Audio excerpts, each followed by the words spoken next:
from the Australian Strategic Policy Institute, and he's a Defence Strategy and Capability Senior Analyst, Dr. Malcolm Davis. Thanks so much for your time. What's your read on this? The government says it's still considering the request from the US to send a ship, but then you had Lloyd Austin, the Defence Secretary, announcing the coalition, and it didn't include Australia.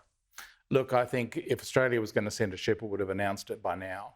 I think that they are preparing the ground for a formal announcement that we will not be sending a ship, and that instead we'll be sending personnel to a maritime headquarters, joint maritime headquarters in Bahrain. Is that good enough, in your view? Not in my view, no. The very significant fact that the Chinese this afternoon have applauded Australia's decision not to send a ship should tell us an awful lot in terms of having made a wrong choice here. So what was the Chinese message? Oh, the Chinese were saying that essentially Australia should continue to forge an independent path away from the United States.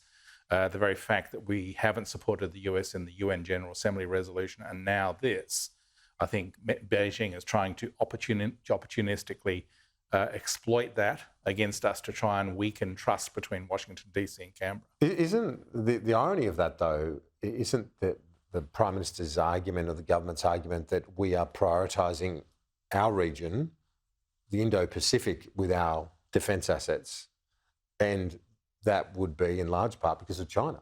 Yes, but the reality when we're talking about protecting sea lanes of communication, trade routes, is that even if we protect those trade routes within the Indo-Pacific, if they're cut elsewhere, the effect is still the same. The trade stops. So I think that what we need to do is rethink our approach to protecting trade routes. Rather than trying to protect a trade route across its length in its entirety, you protect it at focal areas where the key threats are. And the threats at the moment are facing us in the Red Sea. And while it's dangerous, obviously it's dangerous, we should have the capacity to deal with the Houthi rebels, shouldn't we? Absolutely, particularly when we're part of a joint task force led by the Americans. You've got USS Eisenhower, aircraft carrier, that's going to be there. That's got incredible fighting power. The commitment of the Australians to support that task force would be invaluable in terms of anti-air warfare capabilities, the ability to deal with threats posed by Houthi ballistic missiles and so forth, as well as the sensor capabilities on whatever ship we send. So, yes, it's going into harm's way, but that's what navies do. What about the argument from the government? And again, we should stress that they haven't confirmed the decision yet, that they're not sending one, although, as you point out, all the signs are that they won't. That's the indication at this stage.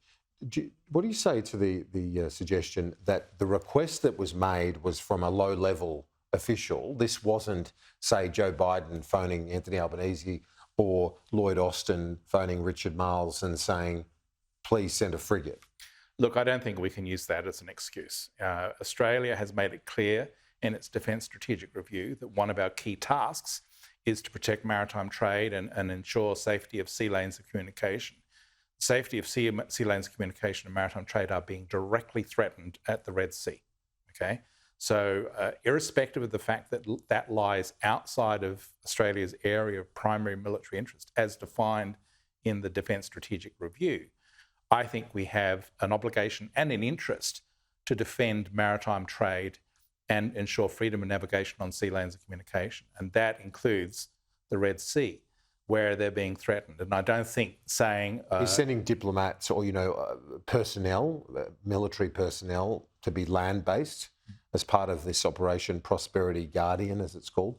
It's a step, but it's not sufficient. Would that be welcomed by the US? Though? It'd be welcomed, but I don't see it as being sufficient. And I think that the other factor to consider here is if we are declining sending a vessel because we lack the capacity to do so, which is the information I've read suggests otherwise. But if that is the case, then that suggests that the Navy Service Combatant Review, which comes out next year, should recommend a much larger, more powerful Navy for Australia in the future.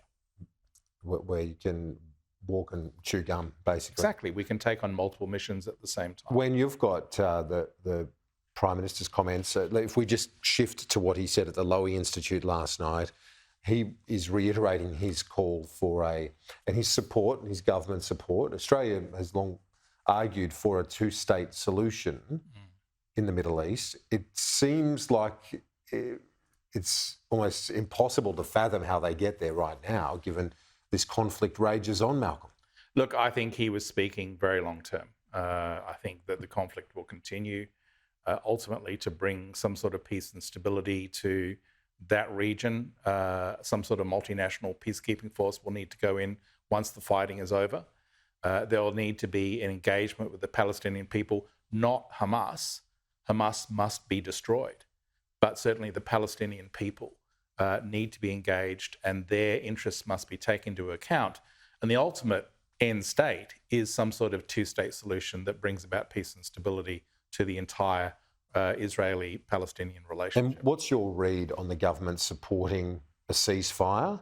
In fact, supporting that resolution, calling for a ceasefire at the United Nations, at the same time as saying that Hamas will have no role in the governance of Gaza into the future. So essentially supporting the wiping out of the terrorist group, but at the same time wanting a ceasefire. Well, I think that are they mutually exclusive, the two things? I think that's motivated by the horrendous humanitarian and civilian cost of the war in Gaza at the moment.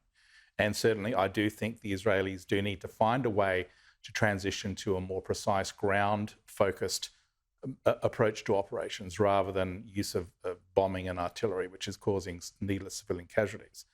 But at the same time, they can't have a ceasefire that leaves Hamas intact, because if that happens, then October the 7th will happen again and again and again. And despite the artillery attacks on Gaza, Hamas is still firing rockets. Exactly. They're still able to fire rockets at Israel right now. Yep. So the Israelis do need to continue the war. They need to do so in a way that is more precise and less indiscriminate. But at the end of the day, Hamas needs to be utterly destroyed, and there needs to be a basis then for some sort of long-term peace based around a two-state solution. Dr. Malcolm Davis from ASPI, thanks for your time and your insights as always. Appreciate it. Thank you.